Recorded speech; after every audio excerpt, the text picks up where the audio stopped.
Banyak orang mengira bahwa Purwokerto merupakan sebuah kota yang berdiri secara otonom. Padahal, Purwokerto adalah kota non-otonom yang secara administratif masuk di wilayah Kabupaten Banyumas, sekaligus menjadi pusat pemerintahan dari Kabupaten Banyumas. Meskipun Purwokerto hanya berstatus sebagai kota kabupaten, namun kemajuan Purwokerto bisa disandingkan dengan kota-kota lainnya, terutama kota yang berada di Jawa Tengah. Sebagai kota yang sedang berkembang, Kota Purwokerto membangun menara pandang teratai setinggi 117 meter sebagai simbol kemajuan pembangunan di Purwokerto. Menara teratai ini menjadi menara tertinggi di Jawa Tengah yang melebihi menara Masjid Taman Sriwidari di Kota Solo yang memiliki tinggi 114 meter. Menara teratai difungsikan mirip seperti Monas karena pengunjung bisa menaiki menara hingga bagian mahkota teratai di atas menara seperti Monas. Meskipun menara ini tidak lebih tinggi dari Monas yang memiliki tinggi 132 meter. Lalu, bagaimana jika pemekaran kota Purwokerto terjadi? Mari kita bahas di video berikut ini.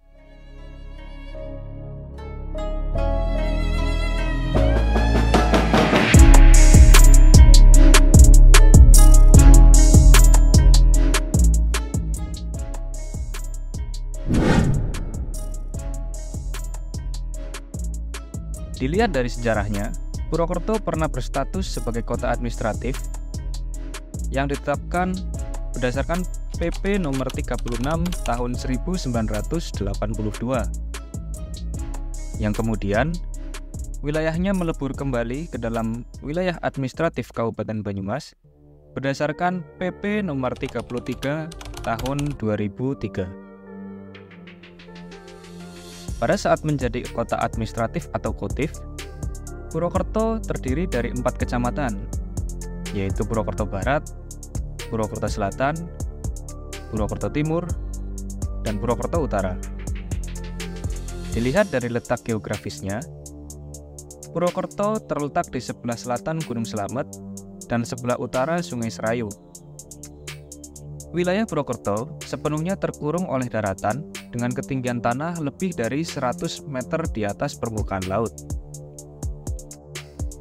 Seperti biasa, pembahasan kali ini didasarkan Undang-Undang Nomor 23 Tahun 2014, di mana syarat suatu daerah dapat dimekarkan, yaitu persyaratan dasar kewilayahan dan persyaratan dasar kapasitas daerah. Untuk menjadi sebuah kota, calon DOB harus memiliki minimal 4 kecamatan. Sedangkan Purwokerto akan dimekarkan dengan 9 kecamatan. Sehingga sudah memenuhi syarat jumlah kecamatan minimal.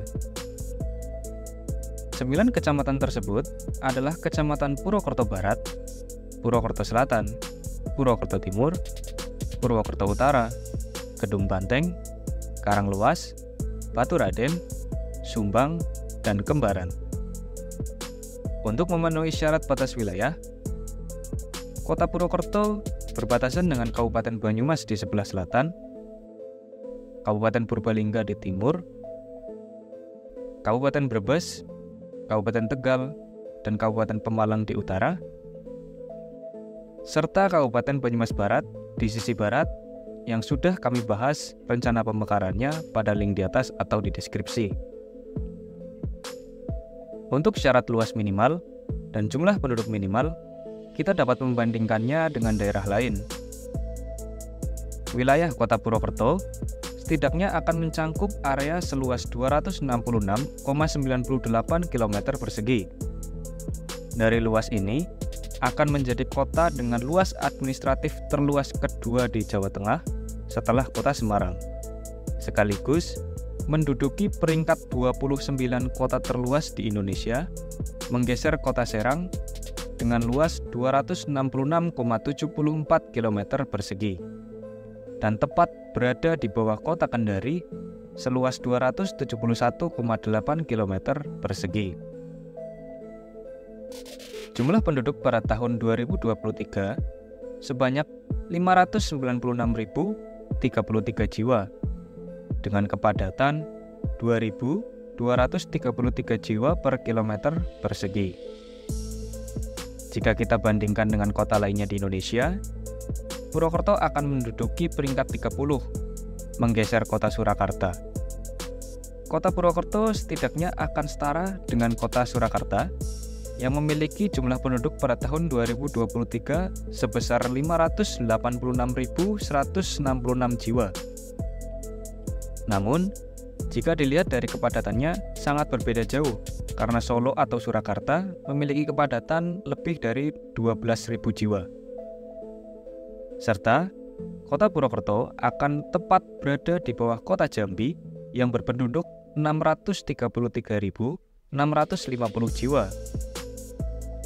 Kemudian, untuk syarat terakhir adalah batas usia minimal daerah induk, di mana daerah induk kota Purwokerto adalah Kabupaten Banyumas, yang dibentuk berdasarkan Undang-Undang Nomor 13 Tahun 1951, sehingga secara otomatis sudah memenuhi syarat usia minimal 7 tahun sejak tahun pembentukannya.